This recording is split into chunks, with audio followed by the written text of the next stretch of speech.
네, 안녕하십니까. 공드림 한국사 기본 이론 강의를 진행하고 있습니다. 제가 지난 시간에 중세 고려죠. 중세 정치사까지 해서 마무리가 됐습니다. 대관계를 끝으로 해서 14세기까지 살펴봤었죠. 주요한 내용들을 중심으로 해서 정리하시고요. 자, 이 시간에는 지난 시간에 이제 예고해 드린 대로 고려 경제편 내용들을 정리를 하도록 하겠습니다. 교재는 230쪽입니다. 중세 경제사부터 살펴보시는데요. 이 중세 경제사 내용을 우선 보기 전에 고려의 정치 이념을 먼저 좀 살펴보고 넘어가도록 하겠습니다. 뭔 얘기냐면은 우리가 고려를 단순한 왕조의 교체가 아니라 사회 변화다라고 이제 말씀을 드렸죠. 그래서 고려 사회는 고대 사회 모순을 극복한 이른바 그 중세 사회로의 이행이다. 중세 사회로의 전환이다. 사회 변화다라고 말씀을 드렸습니다. 중세사의 성격에서 말이죠. 중세 고려 그 시작한 부분입니다.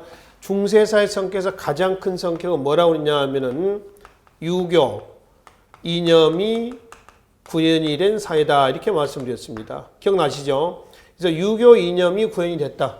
정말로 유교 이념이 구현이 됐을까라고 하는 겁니다. 실제로 됐건 안 됐건 외형적으로 보면 유교 이념이 구현이 됐죠. 유교 이념이 구현이 됐기 때문에 고려를 우리는 뭐라고 그랬어요? 중세 사회다. 자, 고대라는 사회에서 한 단계 더 업그레이드 됐다라고 얘기를 한단 말이에요. 그렇죠? 그럼 여기서 이제 유교 이념이라고 하는 것은 뭘 얘기를 합니까? 라고 하면은 자, 정치 면에서 유교 이념도 있을 거고요. 자, 분류사로 본다면 이제 경제 면에서 유교 이념이 있을 겁니다. 또 사회 면에서 유교 이념이 있을 거고요. 그리고 문화 면에서도 유교 이념이 있을 것이다. 라고 하는 거죠. 그럼 여기서 이제 정치 면에서의 유교 이념이라고 하는 건 뭐냐? 국왕의 독주를 견제하자는 거죠. 국왕의 독주를 견제하고 그리고 혈족적 관념보다는 행정적 기능을 강화하는 통치 시스템이 나옵니다. 이걸 좀 쉽게 얘기하면은 신권이 왕권을 견제하는 거죠. 기억나시죠? 중앙제도에서 신권이 왕권을 견제하는 제도적 장치가 고려 때 처음 나온다고 그랬습니다. 그런 제도를 우리는 뭐라고 했냐면은 대간 또는 뭐라고요? 대성제도라고 그랬죠. 중서문화세의 낭사와 그 다음에 어사대의 관리들로 구성이 되어 있었습니다. 하는 일은 서경과 간쟁과 봉박의 기능을 수행한다라고 말씀을 드렸죠. 그렇죠? 그래서 이러한 유교 이념을 구현하기 위한 구체적인 실현 방안이 있었습니까? 없었습니까? 라고 하면 있었다라고 얘기를 하시면 되겠죠. 그래서 고려를 단순한 왕조의 교체가 아닌 사회 변화다라고 얘기를 하는 겁니다. 그게 뭡니까? 라면 지금 말씀대로 대성, 다른 말로 뭐라고 그래요? 대간제도라고 얘기를 한다는 거죠. 그렇죠? 이건 우리가 이제 정치사에서 살펴봤습니다. 자, 두 번째. 경제면에서 유교 이념이라고 하는 것은 우리가 이제 이 시간에 정리할 부분입니다. 중농 내지 권농 정책입니다. 중농, 농업을 중시한다는 거죠. 권농이라는 얘기는 농업을 권장한다는 겁니다. 그러니까 왜 중농 내지 권농 정책을 추진하느냐 이거거든요. 궁극적인 것은 국가 재정 확보입니다. 국가 재정의 인적 기반은 누구죠? 농민입니다. 농민. 근데 국가 재정의 3대 근간 그럼 뭘 얘기하죠? 전세, 공납입니다. 그 다음에 역이 있죠. 그러니까 전세, 공납, 역은 국가 재정의 3대 근간이에요. 자, 우측에 231쪽에 국가 재정의 근간이 있습니다. 전세는 조세를 얘기합니다. 조세는 전세를 얘기하겠죠. 토지세예요. 한 장을 넘기시면 공납이 있습니다. 공납은 매 가가 호호마다 부과세입니다. 호세죠. 특산물을 현물로 내는 겁니다. 뭐가 있나요? 공납. 그래서 상공과 별공이 있죠. 그러니까 상공과 별공, 상공은 정기적으로 내는 거고요. 별공은 수시로 내는 겁니다. 비정기적으로 이제 걷어들이는 거죠. 그 다음에 이제 조선시대 가면은 여기다가 진상이라고 하는 게 추가가 됩니다. 진상. 고려는 진상은 없고요. 고려는 상공과 별공만 있습니다. 그 밑에는 뭐가 있어요? 역이 있죠. 역은 신세입니다. 몸뚱아리에다 부과하는 거라고 했죠. 정남. 그러니까 양인의 정남입니다. 16세에서 60세까지라고 말씀을 드렸고요. 아울러 요역과 군역이 있습니다. 요역은 우리가 노동력으로서 봉사하는 거고요. 군역은 군역제도에서 봤었죠. 군대 가는 거를 얘기를 합니다. 이게 국가 재정의 3대 근간이에요. 물론 이거 외에 232쪽의 밑에 보면 잡세가 있죠. 염, 선세에서 잡세가 있습니다. 이것도 국가재정에 해당이 됩니다만은 보통 일반적으로 국가재정의 3대 근간은 이걸 얘기한다라고 하는 것이죠. 이거의 부담자는 대부분 누구예요? 대부분은 농민이죠. 그럼 농민이 하는 일은 뭐냐? 농사 짓는 거 아니냐? 그러니까 중농 내지 권농 정책은 결국 농민 살림을 안정을 시켜 놓는 과정에서 국가 재정을 확보하겠다. 이런 취지란 얘기죠. 그래서 교재 230쪽에 중농, 즉 농업 중심의 경제라고 있습니다. 왜 국가가 농업에 올인하느냐라고 하는 것이죠. 이러한 이유가 여기에 담겨져 있다라고 보시면 되겠습니다. 그럼 구체적으로 이제 이 중농 내지 권농 정책에 있을 때 여러 가지 시책들이 나옵니다. 그 책이 뭐냐 그러면은 개간, 간척, 뭐 종자 개량이라든가 또는 농기구 개량이라든가 다양한 이러한 중농 시책들이 나와요. 자, 이 중농 정책들은 교재 잠깐 좀 보겠습니다. 먼저 넘어가 보시죠. 교재 236쪽으로 먼저 넘어가도록 하겠습니다. 그 개간에서 황무지 개간이라든가 그다음에 진전은 진황전이라고도 그래요. 황무지하고 진전 좀 다른 개념이에요. 교재 236쪽에 나와 있습니다. 황무지는 애초부터 농사를 안 짓는 토지고요. 진전 또는 진황전 농사를 짓고 있다가 경작하고 있다가 농민들이 토지를 떠나버립니다. 왜 떠나겠어요? 먹고 살만한데 떠나지는 않을 거 아닙니까? 가혹한 수탈로 인해 농민들의 회피죠 일종의. 그래서 농사를 짓지 않아서 묵힌 토지를 뭐라고 그래요? 진전이라고 그래요. 그러니까 다른 말로 진황전이라고 그러고요. 진전이 있었다는 얘기는 역으로 한번 생각합시다. 농촌 살림이 녹록치 않았다. 이런 얘기예요. 그렇죠? 그 다음에 연해안에 저습지라든가 간척하는 겁니다. 특히 12세기 몽골 침략 때 수도를 어디 옮깁니까? 강화도로 옮기죠.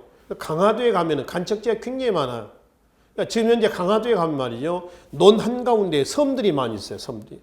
원래 거기는 바다에 있었습니다. 간척을 하다 보니까 섬들이 그냥 논 한가운데 그냥 파묻혀 버리는 거죠. 그래서 섬들이 있겠습니다. 좀 특이한 이런 현상이 나온다는 거죠. 이거는 원간섭기 때 강화촌 도시기 때 만들어진 간척 재단이 됩니다. 자, 그리고 이제 중농 정책 구체인 시책이 바로 밑에 나와 있습니다. 고려 전기 때 가지고 토지 개간, 그다음에 수리 시설의 개선, 농기구 종자 개량, 그다음에 우경 소를 이용한 거죠. 6세기 지증왕대 때에 삼국사기에 보면요. 6세기 신라 지증왕대 때 우경이 처음 시작했다. 이렇게 되어 있습니다만 사실은 삼한시대 때 여러 나라 삼한 있죠. 우경이 시작된 걸로 보시라고 그랬고요. 그리고 심경법이라고 하는 거면 깊이 가려 하는 겁니다. 땅을 깊게 갈아가 땅 없는 거죠. 뒤집어 엎는 겁니다. 그리고 이제 땅 속에 있는 유기물이 위로 올라오겠죠. 토지가 상당히 지력이 향상이 될 겁니다. 토지의 땅의 힘이 땅 위에 있는 풀씨가 땅 속으로 또 들어가겠죠. 땅을 뒤집어 엎음으로 인해서 신경한다는 겁니다. 그래서 제초 작업, 풀 제거 작업과 지력 향상에 영향을 줬습니다. 그 다음에 밑에 농사법은 1년 1모작. 여기는 직파법이 주였다라고 하는 거죠. 고려 전기입니다. 자, 밑에 후기로 가겠습니다. 간척, 그래 나옵니다. 특히 이제 강화도 피난 시기 때 간척 사업이 많이 일어났고요. 그 다음에 이양법이 있죠.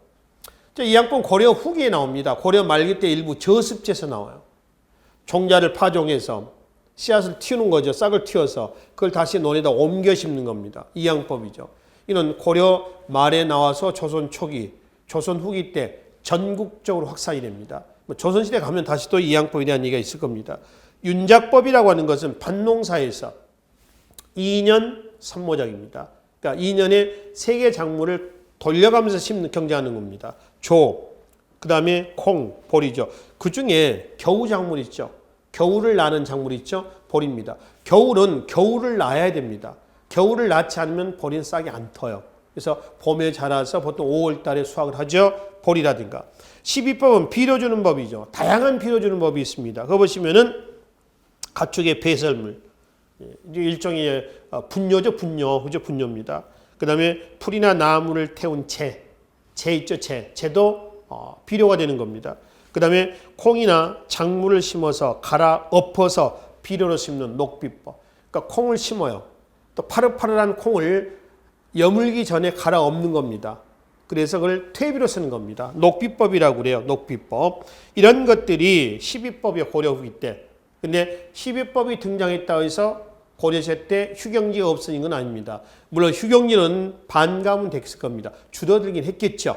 그러나 여전히 일역전, 재역전하는 휴경지가 있었다. 일역전이라고 하는 것은 1년 쉬는 토지를 일역전이라고 그러고요. 그다음에 재역전이라고 하는 것은 2년 쉬는 토지를 재역전이다라고 얘기를 합니다. 아시겠죠? 그래서 이제 이 일역전, 재역전이 있었다는 얘기는 역으로 12법이 나왔지만은 여전히 휴경지는 토질이 안 좋은 이런 토지로 인해서 휴경지가 많았다. 12법이 나왔지만 여전히 개량은 안 됐다. 이런 이해가 되겠죠. 이 휴경지는 15세기 조선 초기에 하면 없어집니다. 그만큼 조선 초기엔 또 농업 부분에 있어서의 상당한 진전이 있었던 것이죠. 그리고 농상지면은 이암이 충정왕대 때 원에서 가져온 농사라고 그랬고요. 이거는 고려시대 때 이암이 편찬한 책이 아니라고 했습니다. 주의하시라고 그랬고요. 목화는 공민왕대 때 문익점이죠. 그의 이제 장인이 경상남도 산청에서 살았답니다. 산청은 산청군 지리산 밑자락이거든요. 그래서 여기에 살면서 이 목화를 재배하는 데 성공했다는 거죠. 그래서 의생활에 일대 대변화를 가져왔다. 이렇게 합니다. 목화를 재배해서 소옷을 입게 되는 그런 결과가 나오게 된 것이죠. 그 다음에 재배하는 품종은 뭐 이전 시대하고는 큰 차이는 없습니다. 오곡이라든가 뭐 채소, 자급 자족용 있죠. 이런 것들을 재배를 했었던 것 같아요. 그래서 이제 전부 유교 이념을 경제적인 면에서 유교 이념을 구현하게 한 중농 정책이었습니다. 이런 것들이 한 얘기입니다. 그럼 이런 걸로 인해서 농민 살림이 획기적으로 나아졌느냐라고 하는 거죠. 그러지는 않았다는 얘기입니다. 아까 말씀드렸죠. 진왕전이 많았다거나, 그렇지? 또 농민 살림들이 여의치 않았다라고는 바로 밑에 자료 내용을 통해서 확인해 볼 수가 있겠습니다. 나머지 농업위의 부분은 나중에 따로 설명을 드리도록 하겠습니다. 자, 사회면에서 유교 이념이라고 하는 것은 위민, 백성을 위한다는 겁니다. 민본, 백성을 근본화한다는 거죠. 백성을 가장 소중하게 한다는 겁니다. 민, 중, 지, 위, 민중, 지위, 의 정책입니다. 그래서 얘기하고 있는 위민의 민, 민본의 민, 민중시의 민, 이 민의 대다수 누구예요? 농공상 중에서 누굴까요? 농민입니다. 국가 재정의 인적 기반입니다. 그러니까 그 농민을 위한 경제 정책은 뭐냐? 중상 정책이냐? 아니거든요. 그럼 뭐예요? 중농 정책이라는 거죠. 그 민을 위한 경제 정책은 농업입니다. 그럼 농민의 몰락은 농업이 피폐해진 겁니다. 국가 재정의 파탄이거든요. 그 농민을 위한 국가의 농민을 위한 시책들은 이런 배경에서 다양하게 나오는 것이죠. 특히 농민 사회 살림 안정, 사회 안정을 위해서 당시 여러 가지 사회 정책이라든가 사회 시책들이 나온단 말이에요. 이 사회 정책과 시책은 궁극적으로 농민 살림의 안정을 목표로 하거든요. 자, 교재 250쪽으로 좀 먼저 넘어가 보십시다. 그 사회 시책에서 농민 생활 안정책에서 지금 말씀드렸었던 여러 가지 경제 면에서의 시책들이 있죠. 그렇죠? 뭐 농번기에 농민을 자벽 동원 못하게 한다거나 농번기 바쁠 때 일하라는 얘기지 많이 생산해서 세금을 내주라는 얘기죠. 국가가 귀족들의 토지 겸병을 억제하고 농민의 토지 이탈과 노비로의 전락을 막는다거나 고리대 피해를 막기 위해서 원곡 이상이 되면은 이자를 못 받게 한다거나, 그렇지? 그다음에 또 밑에 권농정책에서 국가가 제천행사 환구단이라고 있죠. 성룡대 환구단을 둬서 기곡예를 행한다거나 기공 곡식에 대한 제사 그걸 환구단에서 했다는 얘기입니다. 그다음에 역시 성룡대 때 사직을 세워서 사직단이라고 그러잖아요. 사는 사와 직, 사는 토지의 신, 직은 오곡의 신을 얘기합니다. 그래서 여기 이제 제사를 지내는 거죠. 또 적전. 적전은 토지 종류에서 보면요. 왕의 친경제예요. 국왕이 직접 경제하는 토지를 적전이라고 그래요. 이게 농사에 모범을 보이는 겁니다. 이거 봐라. 왕도 이렇게 일하는데 너네를 농민들은 더 열심히 일해야 되지 않겠느냐. 이런 의미가 되는 거죠. 일종의 이런 거 아닐까요? 오늘날에 보면은 농번기 때 대통령하고 뭐 청와대 직원들이 나와서 벼베기도 하고 모내기도 하고 막 그러잖아요. 그렇죠? 이런 겁니다. 이건 전시효과죠. 일종의 어떻게 보면은 이렇게 우리도 관심을 가지고 있다라고 하는 그런 의미 아닐까요? 그렇죠? 예를 들어서 대통령이 나와서 모내게 해주고 벼베게 해주면은 더 빨리 끝나겠습니까? 어떻게 보면 더 더디죠. 대통령이 나가게 되면 뭐 한두 달 전부터 미리 조사도 하고 말이죠. 뭐 경호 문제라든가 안전 문제 이런 문제가 많이 나오잖아요. 더 더뎌요, 사실은. 그러니까 이거는 일종의 어떻게 보면 전시허가 정도 보시면 됩니다. 왕도 마찬가지거든요. 왕도 이렇게 함으로 인해서 모범을 보이는 거지. 이렇게 한다고 해서 뭐 풍년이 안 들 것이 풍년이 들고 말이죠. 재해가 안 들 것이 재해가 들고 안 들고 뭐 이런 건 아니지 않습니까? 그런 의미로 보시면 됩니다. 그 다음에 밑에 개간을 장려한다거나 또 무기를 몰수해서 농기구를 만들어서 배포한다거나 전부 다 권농정책입니다. 아까 말씀드렸죠? 이거예요. 왜 이랬냐는 얘기죠. 왜? 국가 재정의 인적 기반은 농민이다. 이 얘기입니다. 그런데 지금 살펴볼 부분입니다. 사회 정책과 시책들이요. 밑에 보시면은 자, 이건 이제 각 관청, 각 그 기구들의 기능만 여러분들이 정리 좀 하시면 되겠습니다. 흑창, 빈민구제기관인데 이거를 바로 밑에 성종대 의창으로 고칩니다. 춘대 준합이죠. 광종대 때 빈민구제라는 재단, 제2보라든가 뒤에 보자가 붙어있으면 재단입니다. 재단 얘기하죠. 그 다음에 성종대 때 상평창 물가 조절 기구를 얘기합니다. 이거는 개경, 그 다음에 서경, 지방의 12목에 설치를 합니다. 우측에 대비원이 있죠. 문종대 때. 서울의 동쪽과 서쪽에 둡니다. 동대비원, 서대비원이 있고요. 그 다음에 예종대 때 해민국. 해민국이라면은 요즘에 약국 정도로 해석하시면 되겠습니다. 그리고 예종대 구제도감과 그리고 고종대 때 구급도감, 빈민구제를 위한 재해를 대비해서 설치했던 임시관청에 해당이 되겠습니다. 이런 일련의 이런 것은 뭐 하자는 것이다. 이렇게 해서 최소한 생활 안정을 통해 가지고 국가 재원의 인적 기반을 보호하자 이런 취지예요. 그렇죠? 자, 문화 일종의 사상면에서 유교 이념이라고 하는 것은 뭐냐? 문화 사상면에서 보겠습니다. 유교 윤리를 대단히 중시했다. 예전에는 유교 윤리라고 하는 것은 묘청의 서경천도 운동에서도 말씀드렸습니다. 나라에 충성하는 것, 부모에 효도하는 거죠. 충효 이걸 얘기했습니다. 그래서 유교 윤리를 중시했었다는 얘기는 고려시대 때에 범죄 중에서 가장 중죄로 다스렸다는 것이 뭐냐 그러면 반역죄하고 뭔가요? 불효죄입니다. 반역죄, 불효죄를 가장 중죄로 다스렸다. 이 얘기죠. 자, 반역죄는 뭐에 대한 충에 대한 배신이죠. 그죠? 그 다음에 효에 대한 배신은 뭐예요? 불효죄죠.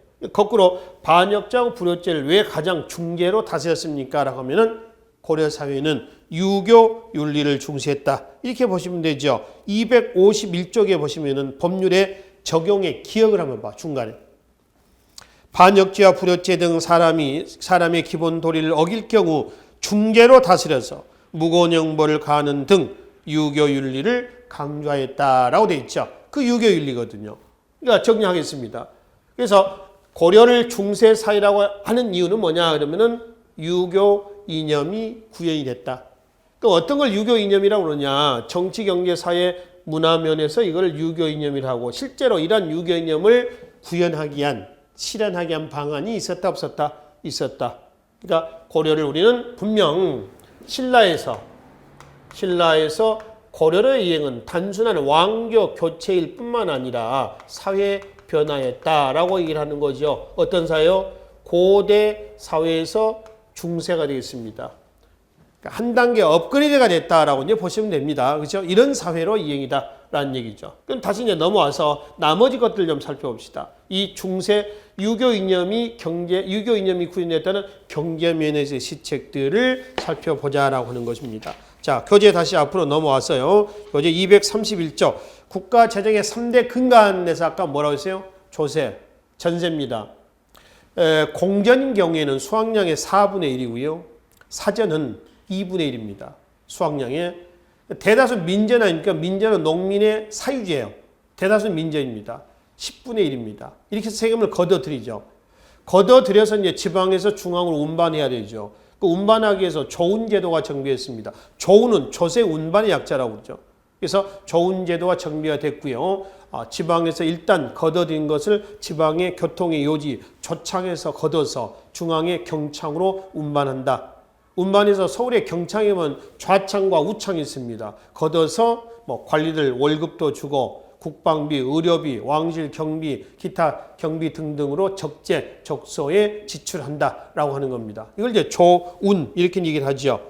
맨 밑에 보시면은 역참이라고 하는 게 있습니다. 이 역참은 공문의 수발, 관물의 수송, 출장 관리의 숙박 등을 담당합니다. 이 역참은 고려시대 때의 교통기구입니다. 조선시대 때 역원제라고 하죠. 그 역원제가 고려의 역참제도라고 이해를 하시면 되겠습니다. 자, 두 번째 국가재정의 3대 근간 중에 두 번째 공물, 공납, 특산물을 현물로 납부한다 해서 공납이라고 부르죠. 그래서 예를 들어서 담배면 담배, 또 비단이면 비단, 또는 고등어면 고등어, 또는 무슨 명태면 명태, 현물 그 자체를 내는 겁니다. 그걸 뭐라고 그래요? 바로 공납이라고 그러죠. 정기적으로 내는 상공, 부정기로 내는 별공이 있고, 조선시대 때 가면 여기 하나 더해서 진상이라고 하는 게 있다. 진상은 지방관이 중앙관이나 왕에게 갖다 바치는, 특별히 어떤 때에 맞춰서 갖다 바치는 요즘에 떡값 정도로 해석하시면 되겠습니다. 자, 그리고 여기 있습니다. 여기는 아까 말씀드렸죠. 신세, 몸뚱아리에 부과한 세금이라고 했죠. 요역과 군역이 있다. 요역은 노동력, 군역은 군대 가는 것라고 얘기했죠. 국가재정의 3대 근간이었습니다. 그리고 이제 고려시대 때의 경제편에서 여러분들이 꼭 기억을 하셔야 될 토지제도입니다. 고려 토지제도를 뭐라고 하죠? 전시과라고 그래요. 왜 전시과라고 하냐면 전지하고 뭘 준다는 거죠? 시지를 과는 관등에 따라 준다. 그래서 전시과라고 얘기를 합니다. 여기에 조선시대 때 토지제도 한번 비교 한번 해봅시다. 조선의 토지제도를 뭐라 하냐면은 조선은 과전법이라고 얘기를 합니다. 그러니까 토지 지급 기준은 똑같아요. 둘 다 뭔가요? 고려나 조선이나 관등입니다. 요즘 얘기하냐면 급이죠. 1급 공무원에서 9급 공무원까지 우리나라 관제는 구관등제로 되어 있죠. 대한민국은. 그래서 1급 공무원, 9급 공무원 월급이 다르죠. 그래서 1급 공무원은 100만 원이다. 그러면 9급 공무원은 10만 원. 이런 식으로 해서 차등이 있잖아요. 또 9급 공무원 또 1호봉은 10만 원, 2호봉은 무슨 11만 원, 3호봉은 12만 원. 이런 식으로 다르잖아요. 그렇죠? 그러니까 그 급을 중심으로 해서 기준에서 고려는 뭘 준다는 거죠? 전지와 시지를 같이 주는데 조선은 뭐만 준다는 거죠? 전지만 준다는 겁니다. 참고로 전지는 토지, 농토고요. 시지는 임야입니다. 연료 채취지예요. 고려시대 때는 연료도 나무를 해가지고 나무를 팔기도 해요. 땔감으로만 쓴 게 아니라 팔기도 한다라고 하는 거죠. 그리고 고려시대 때 토지의 지급 기준은 과를 기준으로 해가지고 전지와 시지를 전국을 대상으로 해가지고 지급합니다. 전국이 지급지다. 이렇게 보시면 되고요. 조선은 경기도에 제한합니다. 이게 달라요. 자, 토지는 공전과 사전은 아닌다고 그러거든요. 토지는 맨 밑에 공전과 사전에 구분 기준이 뭐라고 되어 있어요? 수조권이라고 그랬죠. 수조권이라고 하는 것은 조세를 거둘 수 있는 권리다. 수조권이라고 그래요. 수조권의 귀속 여하에 따라서 토지는 공전과 사전은 아니다. 이렇게 일하거든요. 공전은 국가나 관청에서 걷어들인 세금을 걷어들이는 토지를 공전이라 하고요. 사전은 개인이 걷어들인 토지를 뭐라고 그래요? 사전이라고 얘기를 합니다. 공전인 경우에는 4분의 1이라고 그랬지. 사전은 2분의 1이라고 그랬죠. 여러분들 국가는 공전과 사전 중에서 어떤 토지가 많은 게 더 좋겠어요? 국가는 공전이 많은 게 좋죠. 공전이 많다는 것은 전부 관청, 국가로 세금이 들어온다는 얘기 아니에요? 사전이 많다는 얘기는 개인한테 누수가 된다. 이런 의미로 이해를 하시면 되겠죠. 사전에 토지를 그러니까 관리가 일러서 관리가 토지를 받았습니다. 토지를 받았다는 얘기는 관리가 관직에 대한 대가로 뭘 받았다는 거예요? 수조권을 받았다는 거죠. 그럼 그 토지는 공전이게요? 사전이게요? 사전이 된다는 겁니다. 아시겠죠? 사전이라고 하는 수조권을 받은 A라는 관료가 퇴직을 했습니다. 퇴직하면은 그 수조권은 A 다음에 등장했던 누구한테? B한테 자동으로 승계가 됩니다. 자동 승계되는 거죠. 이렇게 보시면 돼요. 관리가 관직에 있을 때 받은 관직에 대한 반대급으로 받은 것은 뭐냐 하면 토지하고 녹봉을 받습니다. 이거는 조선도 마찬가지거든요. 토지를 받는다는 얘기는 뭘 받느냐? 토지의 소유권을 받는다는 건 아니고 수조권을 받는다는 겁니다. 조세만 거둔다라고 하는 거죠. 녹봉을 받는다는 것은 현물로 받는다는 겁니다. 현물로. 뭐 비단이면 비단, 얼음이면 얼음, 뭐 이런 식으로 해서 현물로 받는다는 건데요. 이 토지와 녹봉을 받는데 뭐에 대한 반대급부입니까? 그러면 토지는 관품, 다시 한번 품계죠. 품계. 품계에 대한 반대급부고요. 녹봉을 받는다는 것은 직역에 대한 반대급부입니다. 직역은 하는 일이에요. 하는 일. 그러니까 A라는 관리가 말이죠. A라는 관리가 예를 들어서 산품의 관리가 있고요. 이 사람이 무슨 뭐 청소하는 일을 한다. 그러면 이 산품에 대한 반대급부로 토지의 수조권을 받습니다. 그죠? 그 다음에 청소하는 일에 대한 반대급부로 뭘 받는다고요? 녹봉을 받는다라고 하는 거죠. 현물을 받는다는 겁니다. 하는 일에 대한 반대급부다라고 보시면 됩니다. 그러다가 A가 이제 죽어버렸어요. 그 일이 그대로 이제 B한테 승계가 됩니다. 뭐 죽었을 때 A가 받았던 토지를 국가에 반납을 다시 하느냐? 그렇지는 않다는 얘기입니다. 이 수조권, 토지하고 녹봉은 그대로 누구한테 승계가 된다? B한테 그대로. 다음 그 일을 받아서 이제 그 후임자로 들어왔던 사람이 그대로 그 사람에게 승계가 된다는 겁니다. 그걸 뭐라냐면은 전정의 연립이다라고 얘기를 합니다. 전정의 연립이다. 그래서 바로 밑에 보시면 전정의 연립이라고 하는 게 있죠. 그 얘기가 요 얘기다라고 이제 보시면 되겠습니다. 자, 그래서 이제 결국 전식과는 전국이 지급지었다라고 할 때 고려시대 때는 공전이 많을까 사전이 많을까? 당연히 사전이 많다는 걸 알 수가 있죠. 근데 조선은 경기도에 한정한다는 얘기는 조선시대 때 과전법화에서 사전은 어디에 국한된다?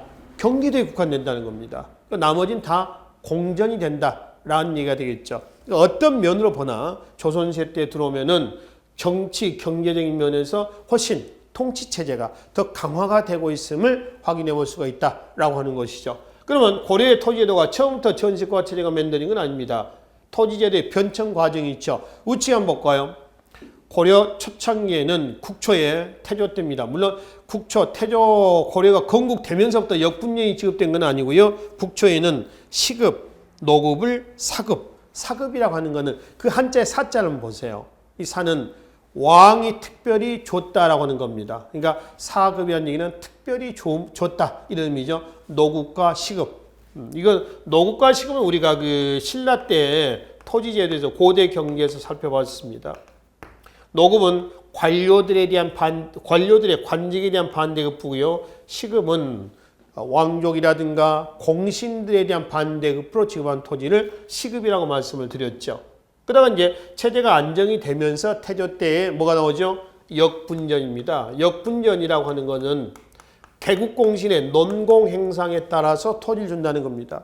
그러니까 공이 많으면 많이 주죠. 공이 작으면 작게 준다는 거죠. 그렇죠? 이게 역분전이에요. 그렇죠? 역분전입니다. 그 다음에 경종대 가면 이제 태, 정, 광, 경 그러죠. 광종 다음에 경종입니다. 경종대 때에 광종대 때 왕권 강화책으로 해서 억압을 받았던 그 귀족들이 들고 일어났죠. 반동정치라고 그랬죠. 이때 걔네들이 자기네들의 경제적 기반을 마련하기 위해서 역분전을 바꾼 것이 뭐예요? 전식과 체제인데 그게 뭐냐면은 바로 시정전식과입니다. 시정, 맨 처음 뭐 했다? 고쳤다. 그래서 시정전식과예요. 뭐 시정전식과에서는 토지의 지급 기준은 뭐냐? 인품과 관품입니다. 그러니까 원래는 전식과는 인품이 빠져야 되죠. 관품만 기준해야 됩니다. 전식과라는 과만 기준하는데 과가 관품 아닙니까?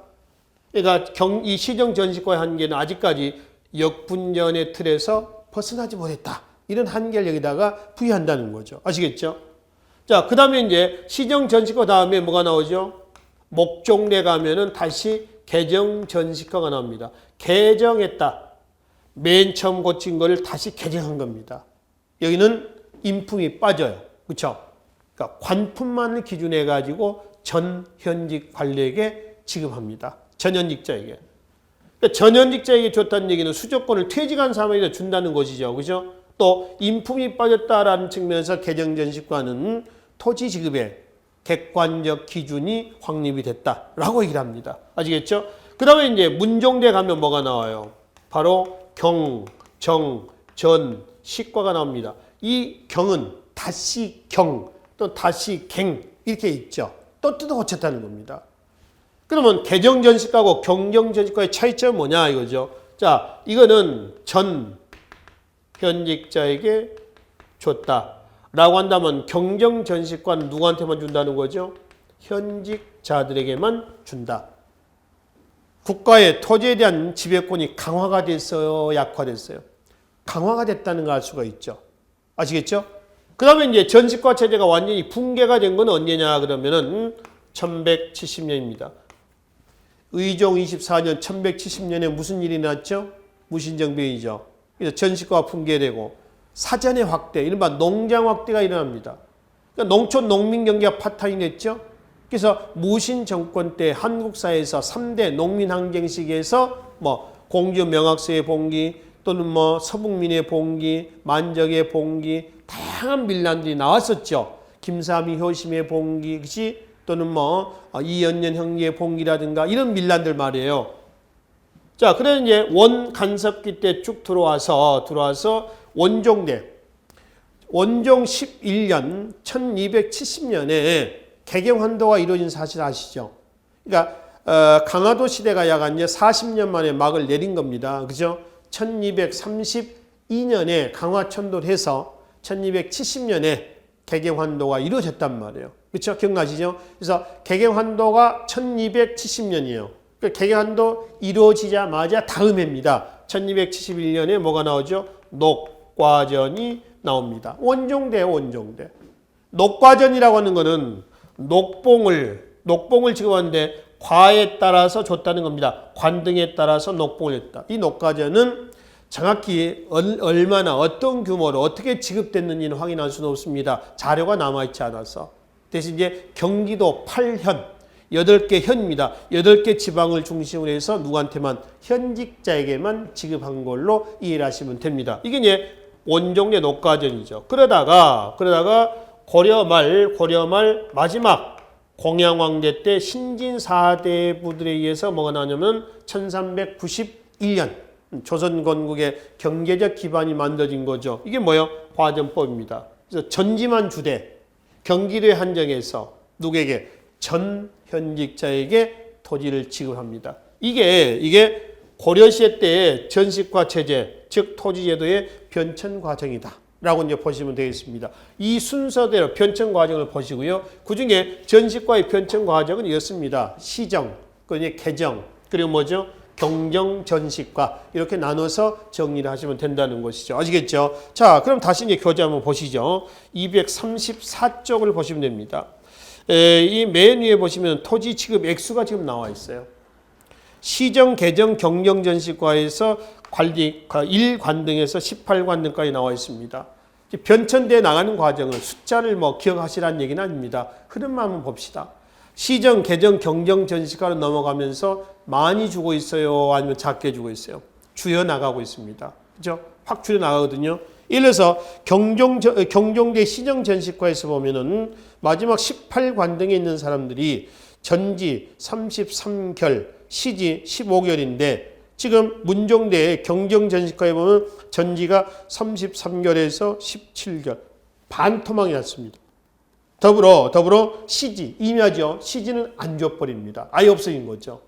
이런 식으로 해가지고 1관 등에서 18관 등까지 전체적으로 토지의 수조권을 많이 준다, 작게 준다. 작게 준다. 이거는 국가의 통치면에서 통치체제가 강화가 되고 있지 않느냐라고 하는 것을 확인해 볼 수가 있다는 것이죠.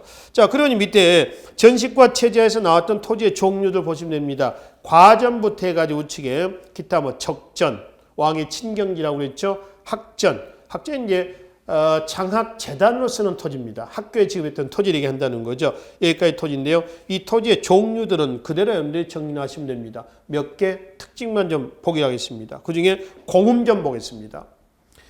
문종대 때 경정전식과가 나오죠. 이 문종대 경정전식과 때 추가가 된 겁니다.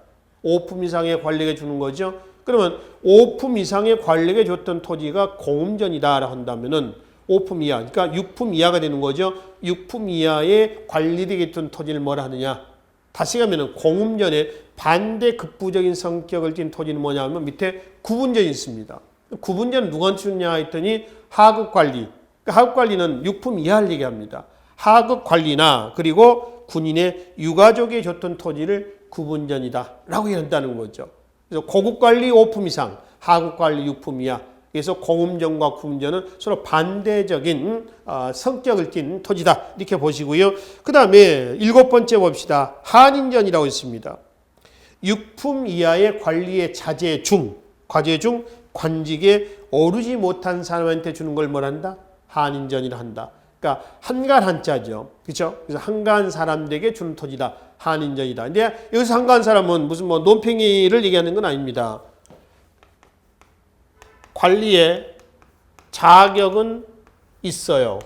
근데 관직이 현재 없는 사람들이죠. 그럼 모든 이런 사람이냐? 그렇진 않고요.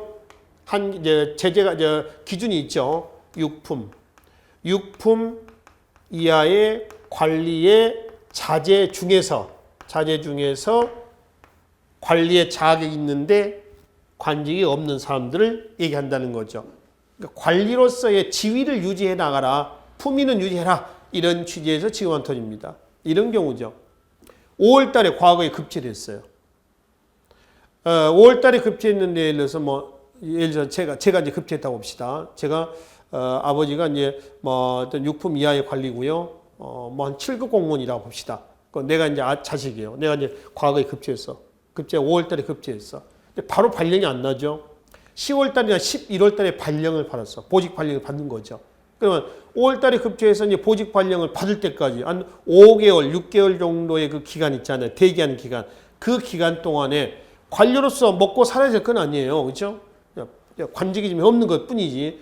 이런 사람에게 주는 토지를 뭐라 한다고요? 이런 사람 한인전이다. 이렇게 한다는 거죠. 또는 향내에게 주는 토지를 뭐라 하죠? 외역전.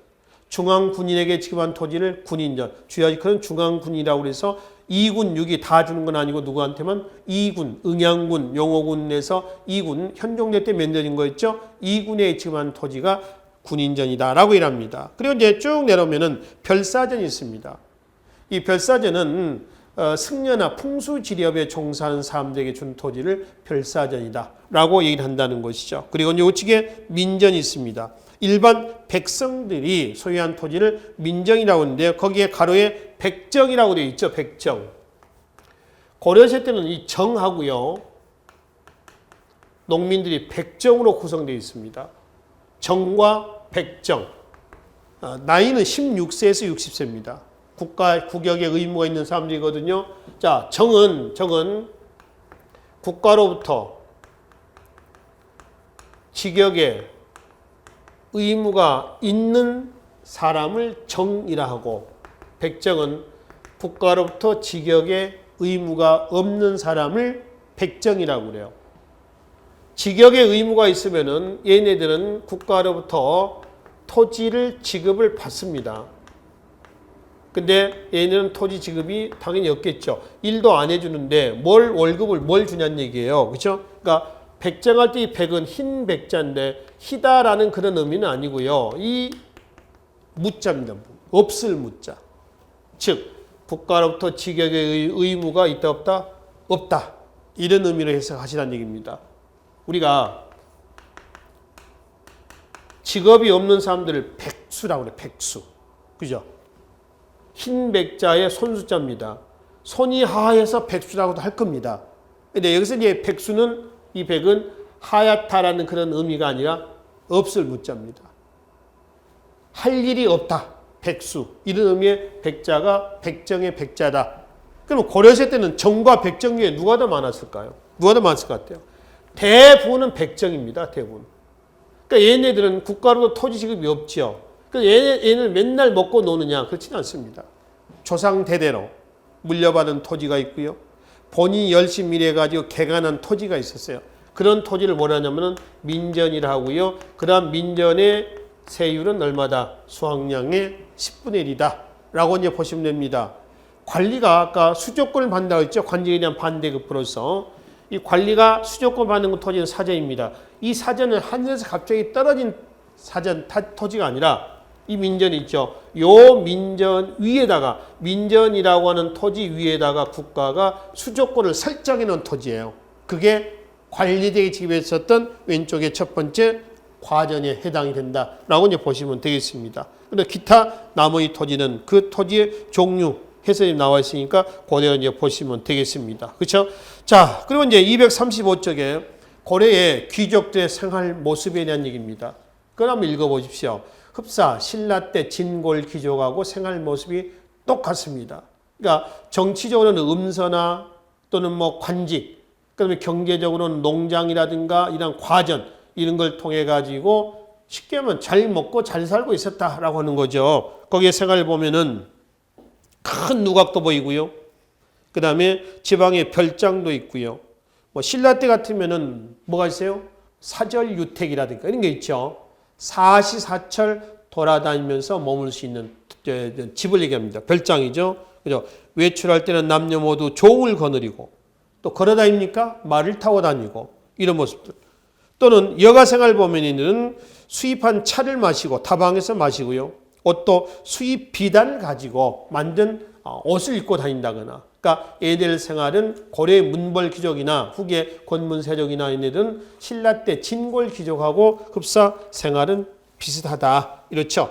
사치, 향락으로 거의 도배가 되어 있었습니다. 그러니까 신라 하대 때 가면 흥덕왕대 때 국가가 오주고 있으면 사치 금지령을 내리지 않습니까? 그렇죠. 고려 후기 때 원간섭기 때 원으로부터의 수탈과 지배층의 수탈로 인해서 농촌 농민 경제는 어떠했는가라고 하는 것을 우리가 확인해 볼 수가 있죠. 그 와중에 정부에서는 중농 정책을 추진한다고 했죠. 그게 236쪽과 37쪽이었습니다. 중농 내지 권농 정책을 추진했습니다마는 여전히 농민 생활은 녹록지 않았다. 이게 고려 말까지 계속하는 겁니다. 그래서 고려 말에 개혁 세력이었던 신진 4대 부들은 우선 농민들의 토지 안정을 목표로 해서 1391년 과전법을 공표해서 어느 정도 이전보다는 좀 나아진 경제 구조로의 개편을 시도를 했죠. 그러니까 조선 경제 경제적 기반은 뭡니까? 그러면 과전법이다. 그리고 다음에 1392년에 조선을 건국하게 됐었던 겁니다. 하여튼 그 농업에 관련된 내용들이 아까 말씀드린 이 중농 정책에서 말씀드렸던 그 내용이고, 기타 이제 농업이 수공업이라든가 상업이라든가 화폐라든가 대무역을 좀 살펴보기로 하겠습니다. 수공업부터 한번 봅시다. 크게 이제 고려 전기와 후기로 나누겠습니다. 고려 전기 때는 관청수공업과 소수공업이 있습니다. 그래서 관청수공업은 농민들이 군대에 가기도 하고요. 또 수공업자들은 관청에 들어와서 일정 기간 국가나 귀족들이 필요한 물건들을 제조, 납품을 하고 있었죠. 물품도 거기 참고하시고요. 여기에 의무적으로 들어와서 물건을 제조, 납품을 해야 될 수공업자의 명단을 적어놓은 장부를 뭐라고 그랬어요? 공장안이라고 얘기했죠. 공장은 수공업자를 공장이라고 했습니다. 참고로 공장은 문산계에 해당되나요? 무산계에 해당되나요? 관계에서 보면은 무산계에 해당이 된다라고 하는 거죠. 안은 장부입니다. 장부. 노비들의 명단을 적은 장부를 뭐라고 그래요? 노비안. 그렇죠? 수공업자의 명단을 적어놓은 장부를 뭐라고 그래요? 공장안. 이것이 이 안자가 붙어 있으면 장부를 얘기한다라고 이제 보시면 되겠습니다. 아시겠죠? 자, 계속 보겠습니다. 그럼 이제 소수공이 있습니다. 향부곡 소를 얘기합니다. 소는 고려시대 때 나와서 처음 등장했죠. 공주 명학소. 이게 이제 명학소의 봉기 이후에 충순현으로 승격되는 그런 사례도 있었고요. 그죠? 그 다음에 이제 고려 후기로 가면은 관영수공업, 즉 관청수공업이 쇠퇴하면서 민간수공업이 발달합니다. 주의하실 것은 그럼 고려 후기에는 관청수공업과 소수공업이 없어졌냐? 그렇지는 않습니다. 남아 있습니다. 큰 부류로 보면은 고려 전기 때는 관청수공업과 소수공업, 후기는 뭐라고요? 민간수공업과 사원수공업이 있습니다. 뒤에 사찰에서의 사원수공업이 나와 있거든요. 이렇게 해서 전기와 후기의 수공업 형태만 구분을 하시면 되겠습니다. 자, 뒤에 상업으로 넘어가겠습니다. 고려 경제는 농업 중심의 자급자족적 경제 구조라고 그래요. 자급자족이라는 얘기는 잉여 생산물이 없어요. 그러니까 많이 생산해서 남아있는 물건이 없으니까 내다 팔 물건이 있다는 거야, 없다는 거야? 없다는 거죠. 그래서 상업이 발달했다? 안 했다? 상업 발달하지 않았습니다. 거의 물물교래를 합니다. 그러니까 우측에 나와 있는 화폐도 많이 만들어집니다만은 화폐 유통이 잘 되겠어요? 결론 안 되겠어요? 안 된다라고 하는 것이죠. 그렇죠? 그러면 상업도 고려 전기와 밑에 후기를 좀 나눠서 보겠습니다. 고려 전기에 도시와 지방, 후기에 도시와 지방 나눠져 있죠. 물론 먼저 그 고려 전기 때 도시에서의 모습을 봅시다. 시전 있죠, 시전. 시전이라고 하는 건 뭐냐면은 이게 수도 개성입니다. 여기에 개성 중앙로가 있습니다. 중앙로 대로 옆에 가게를 국가가 점포를 이렇게 만들어요. 요즘에 상가처럼. 이 점포를 뭐라고 그래요? 시전이라고 그래요. 길게 성냥곽처럼 늘려져 있다 해서 장곽이라고, 길장자 써. 장곽이라고 그래요. 국가가 이 가게를 만들어요. 점포를. 만들어서 국가가 상인들에게 임대를 해줍니다. 임대받은 상인은 뭐라고 그럴까요? 시전 상인이라고 그러겠죠. 시전 상인은 임대료를 냅니다. 이게 상세야, 상세. 어세, 염세, 상세할 때 상세한 얘기입니다. 그렇죠? 이렇게 운영하는 시전을 중심하는 상업도 있고 국가가 또 여기다가 관영 상점을 만들어요. 관영 상점을 만들어서 운영을 합니다. 그 관영 상점이 여러 가지 있죠. 그거 봅시다. 교재 서적점. 서적점은 요즘에 서점입니다. 또 약점, 약국이죠. 주점, 술집입니다. 다점, 찻집입니다. 이거는 관영 상점이다. 국가가 운영했던 상점이라고 보시면 되겠죠. 그리고 경시사라고 하는 게 있습니다. 이거는 개경에 설치했었던 상행위 감독관청인데 오늘날에 뭐 공정거래위원회 정도의 기능을 수행할 겁니다. 상행위를 감독하는 관청을 경시사란다. 이거 조선시대 때까지 합니다. 조선세조 때 경시사가 평시사로 이름을 바꿔요. 그대로 기능은 유지가 되고 있습니다. 지방으로 가겠습니다. 지방은 주로 이제 관청 부근에 사람들이 많이 오고 가는 관청 부근에 바로 시장을 만들어서 상업 물건들을 물물 교환하는 형태로서 운영을 하게 했었습니다. 여기서 이제 장사는 장사꾼들을 뭐냐면은 행상이라고 씁니다. 행상은 무슨 특정 정형화된 용어가 아니라요. 행상은 이리저리 떠돌아다니면서 장사한다 해서 행상이라고 얘기를 한다라고 하는 거죠. 일종의 조선시대 때 뭐 보부상 정도로 해석하시면 됩니다. 뭐 보따리 장수 이런 정도로 해석을 하시라는 얘기입니다. 그리고 이제 사찰에서 맨 위에 보면 사원 수공업이 발달했다고 그랬죠. 사원 수공업이 발달했다. 그 뭐가 면도했나요? 뭐 배, 모시, 기와, 술, 소금 등이 면도입니다. 이 술을 만들어 팔았다는 얘기는 고려시대 사찰의 폐단을 얘기합니다. 나중에 이거는 고려의 불교에서 또 한번 다루기로 하겠습니다만은 그래서 사원 상업도 발달해요. 만들어서 파는 겁니다. 왼쪽에 보시면은 238쪽에 사령 하나 있습니다. 그 사령 한번 읽어보세요. 승려의 상업활동에서 승려들이 절에서 물건을 재배해 가지고 마늘이나 파 심어서 내다 팔고 장사꾼들이 오면은 술 마시고 고기 뜯어 먹고 절간이 무슨 떠들썩하다 이런 사료들이 나와 있습니다. 이거는 숭불 정체일과 나타난 불교의 폐단을 얘기한다라고 보시면 되겠습니다. 자, 고려 후기에 도시와 지방에서의 상업은 어떻습니까? 지금처럼은 아닙니다만은 고려 전기하고 비교해 보면은 고려 후기는 중앙과 지방의 상행의 파이가 커졌습니다. 왜냐하면 기본적으로 인구가 늘어납니다. 인구가 늘어나면서 뭐가 늘어나겠어요? 수요가 늘죠. 옷도 더 많이 필요하고 신발도 많이 필요할 거고 수요가 는다는 얘기죠. 그러니까 상업의 파이가 좀 커졌다. 이건 또 어떤 의미냐면은 고려 전기에 화폐가 나왔지만은 후기 때는 물론 고려 전기 화폐는 유통이 잘 안 됐습니다. 고려 후기에도 화폐가 나옵니다. 그러나 전기하고는 달리 후기 때는 화폐가 유통이 되기 시작한다. 이거는 상업이 발달했다라고 하는 걸 알 수가 있습니다. 특히 상업 발달에 또 영향을 준 것이 앞장에 나와 있는 수공업이란 말이죠. 고려 전기에 비해서 후기의 수공업이 발달했잖아요. 민간 수공업이라든가 또 사원 수공업 중에서 많은 여타 물건들이 생산되면서 민간인들의 인구 증가에 따른 뒤에서 물건들을 공급하고 있었단 말이죠. 상업 발달의 증거란 말이죠. 특히 239쪽에 한번 봅시다. 그 두 번째 보시면은 국가 재정 수입을 늘리기 위한 소금의 전매제. 이거는 충선왕대 때 한번 나왔고요. 그 다음에 바로 디귿을 한번 보겠습니다. 관청이나 관리나 사원 등이 강제로 농민들에게 물건을 판매하거나 구입하도록 해서 조세를 대납하기로 했었다. 이게는 곧 농민들을 강제로 상권에 끌어내는 겁니다. 근데 결과론적으로 아까 말씀드렸습니다. 고려의 농업은 자급자족적 농업 중심의 경제 구조였습니다. 그러니까 자급자족이라는 얘기는 잉여 생산물이 없다는 거죠. 국가가 강제로 끌어내려고 했지만은 농민들이 팔 물건이 없잖아요. 그러니까 나갈 일이 없죠. 장에 갈 일이 없다는 얘기입니다. 그렇죠? 자급자족입니다. 그래서 국가에서는 강제로 끌어내려고도 했었다. 근데 잘 따라 나오지는 않았었다라고 하는 것이죠. 그리고 이제 일부 장사를 해서 부를 축적을 해서 신분 상승하는 사례 나옵니다. 이거는 어느 시대나 나옵니다. 조선도 나오고요. 지금도 마찬가지겠죠. 그래서 장사를 했는데 대박이 터져서 말이죠. 경제적으로 신분 상승하는, 지금 이제 사회신분제도는 없으니까 경제적으로 신분 상승하는 이런 경우가 나올 수도 있었을 거란 얘기입니다. 자, 결론은 고려 전후기 때 비교해서 후기의 상업은 전기에 비해서 파이가 좀 커졌다라고 하는 점. 화폐 마저 보겠습니다. 고려 때 처음 만들어진 우리나라 최초의 화폐이기도 합니다. 성종대 건원중보가 있고요. 이 특강 시간에 말씀드렸죠.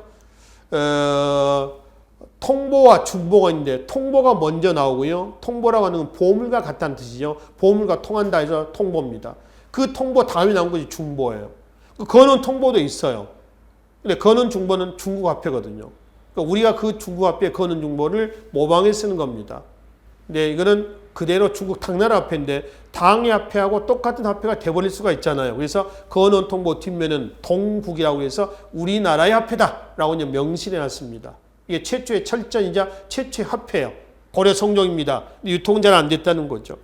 숙종제 때 해동통보, 해동중보, 삼한통보, 삼한중보, 그다음에 동국통보, 동국중보, 또 밑에 의천의 건의에서 만들었다는 뭐가 나와 있죠? 활구, 은병이 있습니다. 우리나라 지형을 본따서 만들었다는 은한근이라고 그랬죠.